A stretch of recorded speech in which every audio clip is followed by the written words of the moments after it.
اپنے اندر برے اخلاق اور غلط عادتیں پیدا کر لی اور اپنے دل میں خیال کیا کہ ہم یہ سودا بڑا اچھا کیا ہے، منہ سے توحید کا کلمہ کہہ دیا اور دل میں کفر رکھا، اور خوش ہوئے کہ اس سے زیادہ نفع والی تجارت اور کیا ہو سکتی ہے۔ اللہ تعالیٰ فرماتے ہیں کہ اس تجارت میں انہیں نفع نہ ہوا اور انہوں نے اپنی ساری عمر صرف کر کے دنیا کے ضائع ہو جانے والے عارضی اور نفسانی فائدے حاصل کر لیے۔ تجارت تو یہ تھی کہ اپنی جان و مال کو اللہ کی راہ میں خرچ کر کے ہمیشہ رہنے والی زندگی کا آرام حاصل کرتے، لیکن انہوں نے اصل سرمایہ کو بھی ضائع۔ تو سامعین، اب ہم آپ کے سامنے آیت نمبر 17 کا ترجمہ اور اس کی تفسیر بیان کرتے ہیں۔ مَثَلُهُمْ كَمَثَلِ الَّذِي اسْتَوْقَدَ نَارًا، اور ان کی مثال تو ان کی سی ہے جنہوں نے آگ جلائی، فَلَمَّا أَضَاءَتْ، پس جب آگ نے اس کے ارد گرد کو روشن کر دیا، مَا حَوْلَهُ، یعنی اس کے ارد گرد کو روشن کر دیا، ذَهَبَ اللَّهُ، تو اللہ نے سلب کر لی ان کی روشنی، وَتَرَكَهُمْ، اور انہیں تاریکی میں، فی ظلمات لا یبصرون، اور ان کو تاریکی میں چھوڑ دیا اور وہ لا یبصرون، نہیں دیکھ پا رہے۔ تفسیر کچھ ایسے ہے، مَثَلُهُمْ، ان کی مثال، یعنی مثل کسی ایسے پرانے مشہور واقعہ کو کہتے ہیں جو موجودہ کسی واقعے سے ملتا جلتا ہو۔ ظلمات، اندھیرے، یہ لفظ ظلمت کی جمع ہے جس کا ترجمہ ہے اندھیرا اور تاریکی۔ حضرت صلی اللہ علیہ وآلہ وسلم کے زمانے میں منافق دو قسم کے تھے، ایک وہ جو دل سے اسلام کے پکے دشمن تھے مگر زبان سے مسلمانوں کے ہمدرد اور رفیق ہونے کا دعویٰ کرتے تھے، دوسرے وہ جو طبیعت کے کمزور تھے اور قطعی طور پر نہ تو اسلام کے حامی تھے اور نہ مخالفت، جس طرح اپنا فائدہ دیکھتے اسی طرف ہو جاتے۔ قرآن مجید نے ان دونوں قسم کے منافقوں کی مثالیں دی ہیں۔ اس آیت میں پہلی قسم کے منافقوں کی مثال بیان کی گئی ہے۔ ان لوگوں کی مثال ایسی ہے جیسے کسی شخص نے اندھیری رات میں آگ جلائی ہو، اس کی روشنی سے ارد گرد کی تمام چیزیں روشن ہو گئی ہوں اور وہ اس قابل ہو گیا کہ نقصان پہنچانے والی اور نفع بخشنے والی چیزوں میں فرق کر سکے، مگر اچانک آنکھوں کی روشنی اللہ تعالیٰ نے چھین لی اور اب اسے کچھ دکھائی نہیں دیتا تھا، روشنی کے باوجود اندھوں کی طرح تامک ٹویاں مار رہا ہے۔ یہ مثال منافقوں پر ٹھیک ٹھیک درست آتی ہے۔ وہ پہلے کفر کی تاریکی میں پڑے ہوئے تھے، نیک اور بد میں کوئی فرق نہ کرتے تھے، پھر اسلام کی شمع روشن ہوئی اور اس سے وہ فائدے اٹھانے لگے کہ اچانک ان سے اسلام سے فائدہ اٹھانے کے تمام موقع چھین لیے گئے، ان کی اصلی صورت مسلمانوں کے سامنے آ گئی اور وہ اس قابل نہ رہے کہ مسلمانوں کو دھوکہ دے سکے۔ تو اب ہم آیت نمبر 18 کی طرف آ رہے ہیں، اس کا ترجمہ اور تشریح بیان کرتے ہیں۔ سم بکم عمیٌ فہم لا یرجعون، تو بہرے، اس کا ترجمہ کچھ اس طرح ہے کہ وہ بہرے، گونگے اور اندھے ہیں، وہ نہیں لوٹیں گے۔ یعنی اللہ تعالیٰ نے فرمایا ہے، تفسیر کچھ اس طرح ہے کہ سمن بہرے، یعنی بکمن گونگے، عمیٌ اندھے۔ تو یہاں پہ ایک بکمن، یہ جس کی معنی ہے گونگا، اگرچہ ان لوگوں کی زبانیں تو موجود تھی لیکن سچی بات پوچھنے سے گریز کرتے اور حق بات کا اقرار نہ کرتے، گویا گونگے ہیں اور ان کے منہ میں زبان نہیں ہے۔ عمیٌ، یہ امی کی جمع ہے جس سے مراد ہے اندھا آدمی۔ انہیں اندھا اس لیے کہا گیا ہے کہ آنکھیں رکھنے کے باوجود وہ اللہ کی نشانیاں دیکھ کر قبول نہیں کرتے تھے۔ اس آیات میں منافقوں کے اعمال کا نتیجہ بیان کیا گیا ہے۔ وہ لوگ اسلام کی روشنی ظاہر ہونے کے باوجود کفر کے اندھیروں میں پڑے رہے۔ دنیاوی فائدوں اور ذاتی غرضوں اور نفسانی خواہشاتوں کی پیروی میں انہوں نے اچھے اور برے میں تمیز نہ کی۔ جس طرح قدرتی قاعدے کے ماتحت آگ میں ہاتھ ڈالنے سے ہاتھ جھلس جاتا ہے، اسی طرح ان لوگوں کے کجروی اور جان بوجھ کر گمراہی کی وجہ سے حق کو پہچاننے کی تمام قوتیں ضائع ہو گئیں۔ کفر ان پر غالب آ گیا اور وہ اسلام کی روشنی سے محروم ہو گئے۔ اللہ تعالیٰ نے ان کو بدعمالیوں کی وجہ سے روشنی کو سلب کر لیا اور وہ اندھیرے میں بھٹکنے لگے۔ نیکی اور بدی کی تمیز اٹھ جانے کا لازمی نتیجہ یہ ہوا کہ وہ حق کی آواز سننے کے قابل نہ رہے، ان کی زبانیں گونگی ہو گئیں کہ وہ کسی سے راہ حق دریافت نہ کر سکتے، ان کی آنکھیں اندھی ہو گئی کہ اسلام کی روشنی انہیں نظر نہ آتی، وہ اللہ کی نشانیاں ان پر کوئی اثر نہ کرتی۔ علم حاصل کرنے کے 3 ظاہری ذریعے ہوتے ہیں: کان، زبان، آنکھ۔ کبھی انسان دوسروں کی باتیں سن کر بعض چیزوں کا علم حاصل کرتا ہے، کبھی زبان سے پوچھ کر معلوم کرتا ہے اور کبھی آنکھ سے دوسری چیزوں کو دیکھتا ہے۔ لیکن منافق اپنی ضد اور ہٹ درمی کے باعث یہ تینوں ذریعے کھو بیٹھتا ہے اور اب نہ کسی ہدایت دینے والے کی آواز سنتا ہے اور نہ وہ سچی تعلیم کے بارے میں پوچھتا ہے اور نہ حق کی نشانیوں کو آنکھوں سے دیکھ کر کوئی اثر حاصل کرتا ہے۔ او کصیب من السماء فیہ ظلمات ورعد وبرق، یا ان کی مثال ایسی ہے جیسے آسمان سے زور کا میںہ برس رہا ہے اور اس میں اندھیرا ہے، ورعد وبرق، اور گرج اور بجلی، یجعلون اصابعہم فی اذانہم من الصواعق حذر الموت، یعنی وہ لوگ گرج اور کڑک کے مارے موت کے ڈر سے اپنی انگلیاں اپنے کانوں میں دے لیتے ہیں۔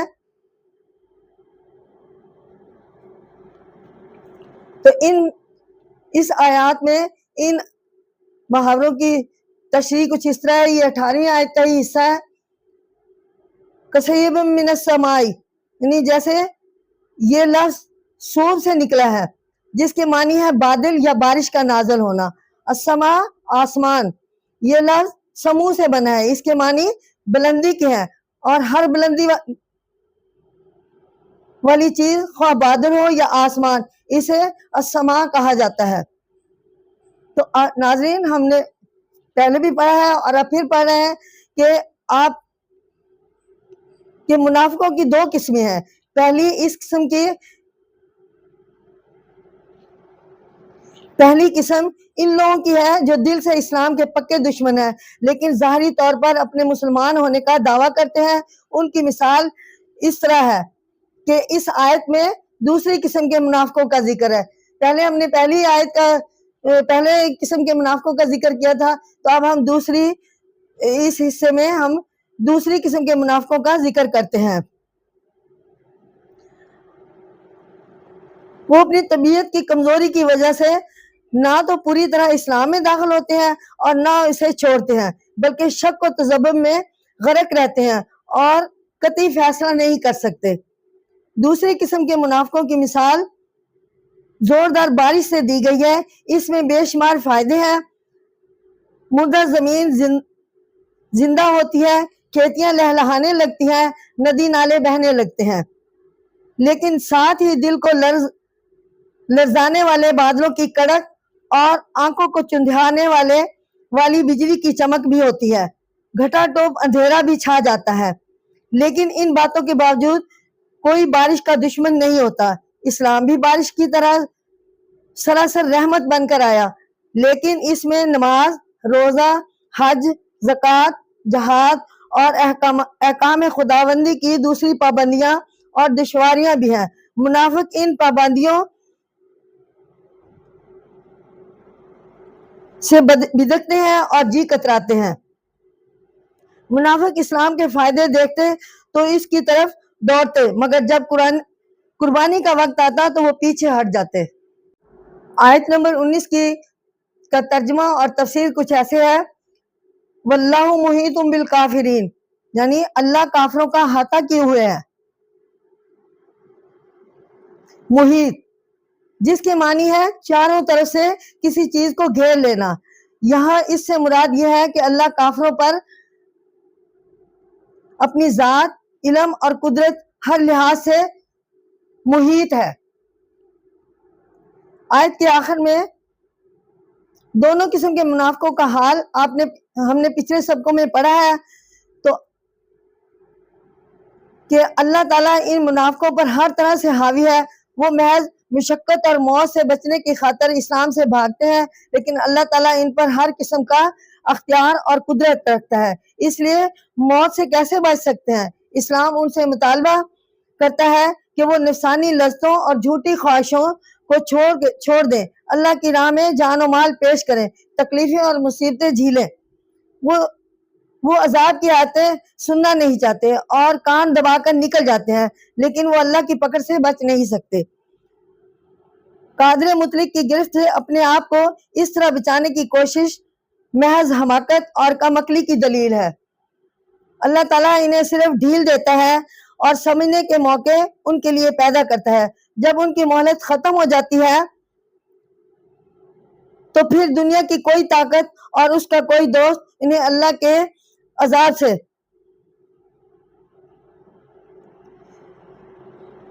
نہیں بچا سکے گا۔ وہ ان کے تمام حرکات بلکہ سینوں کے بھیدوں تک کو بھی جانتا ہے، اور وہ ان پر قدرت کے لحاظ سے بھی حاوی ہے۔ جس طرح کے سزا دینا چاہے اسے اس پر قدرت حاصل ہے۔ جس طرح بارش میں گرج، چمک اور کڑک سب کچھ ہوتا ہے، اسی طرح اسلام میں آزمائش کے طور پر محنت، سختی، غربت اور تکلیف سبھی کچھ ہو سکتا ہے، مگر نتیجے میں دونوں جہانوں کی کامیابیاں ہیں۔ اس لیے انسان کو چاہیے کہ وہ ان عارضی مصیبتوں سے گھبرا کر اسلام سے بھاگ نہ جائے، بلکہ استقلال کے ساتھ اس پر جم جائے۔ انسان اگر مصیبتوں سے بھاگنا ہی چاہے تو بچ نہیں سکتا۔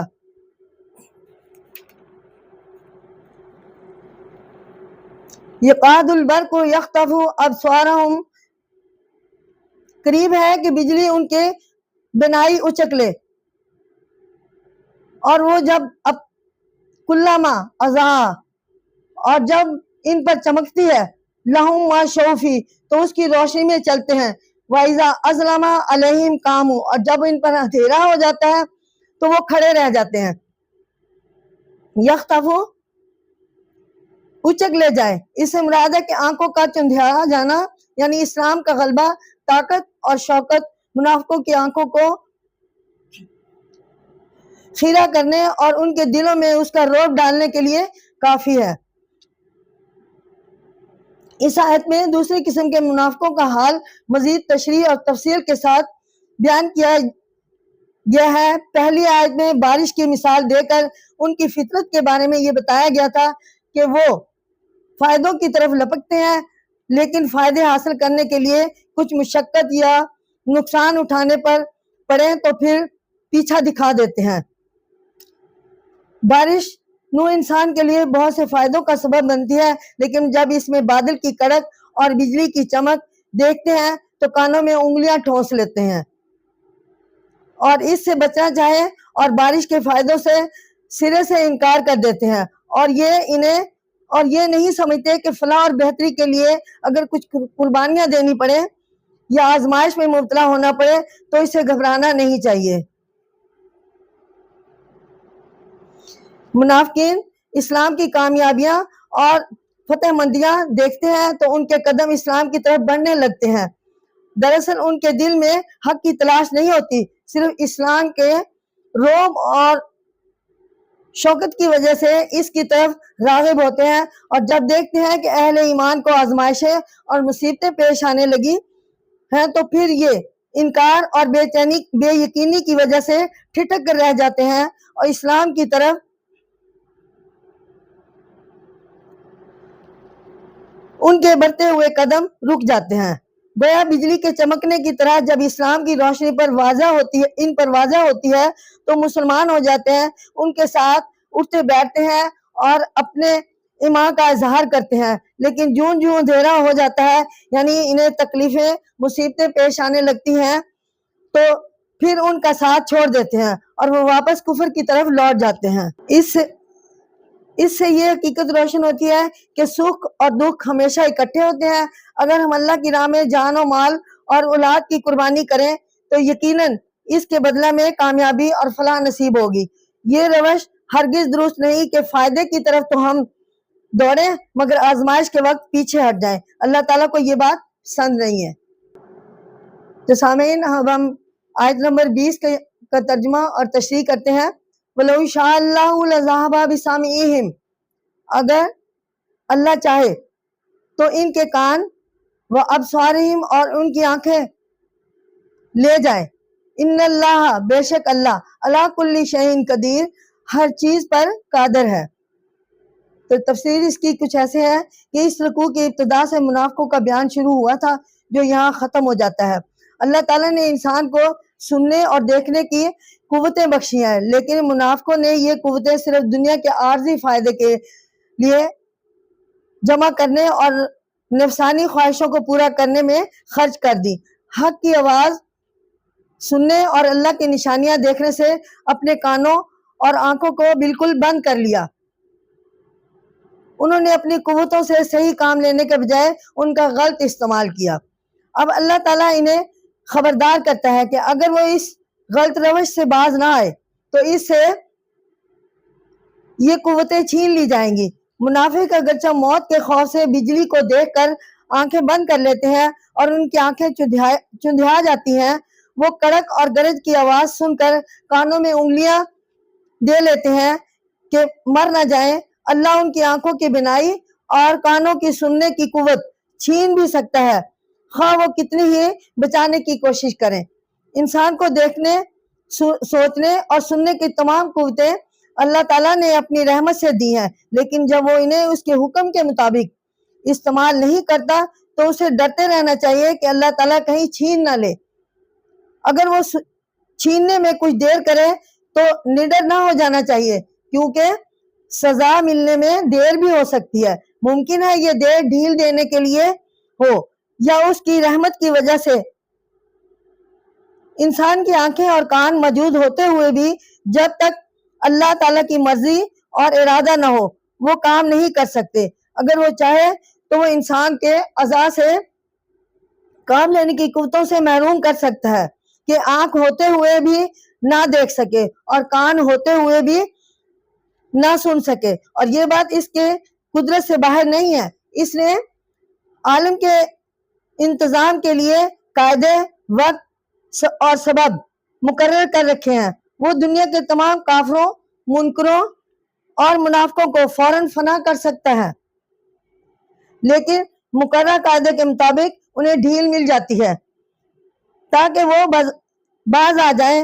اس کے باوجود اگر وہ باز نہ آئے تو اس کا غضب ان پر یوں آ پڑتا ہے کہ انہیں اس کا گمان بھی نہیں ہوتا۔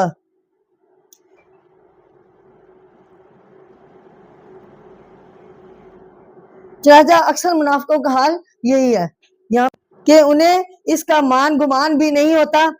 چنانچہ اکثر منافقوں کا حال ایسا ہی ہوا ہے۔